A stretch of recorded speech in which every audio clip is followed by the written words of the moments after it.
Spelunky 2 is the long-awaited sequel to the charming original game from Mossmouth LLC. It's a 2D platformer under the roguelike category, which means it is a dungeon crawl through procedurally generated encounters. Each attempt at Spelunky 2 is considered a run, as your character's death is permanent. By the way, this sets roguelikes apart from roguelites, where in roguelikes, death is permanent, but in roguelites, you can have progression that carries from run to run. Much like the original, this game may seem inviting, but it is brutal and unforgiving, yet hilariously fun along the way. In today's video, we will go over everything you need to know to get started in the game. Each stage will spawn you at the start, with your goal being to reach the final door to move forward. Your health, bombs, and ropes are a limited resource but can be replenished. Ropes can be thrown both upward and downward, as well as thrown while in the air. Bombs can be dropped, thrown, or cooked like a grenade and thrown at hard-to-reach places. Bombs by default clear 2 spaces in all directions in a square around them. Clear obstacles and defeat enemies by landing on top of them, whipping them with your attack, or hitting them with any number of projectiles.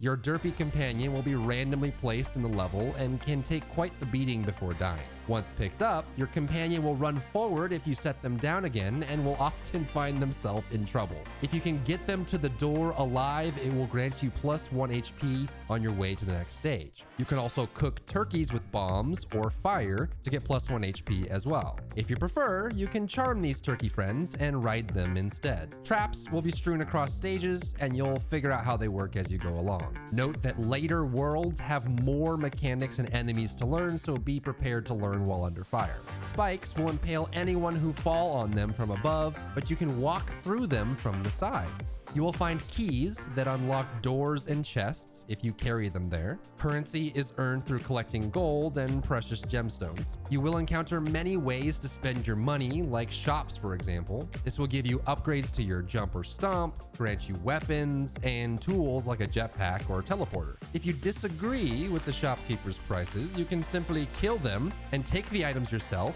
but it will make you an enemy to shopkeepers for that run. You can even pick up and use what you find in the shop to take out the shopkeeper. Traversing the cave system becomes increasingly creative as you get comfortable with the movement and the items. Check above or below you by holding up or down respectively. If you take too long on a single stage, a spooky ghost will come to kill you. You'll find a spooky pot on every level that contains a highly valuable diamond inside, but once broken, the spooky ghost will come after you immediately. But you can carry the pot to the final door before you break it if you want to play it safe.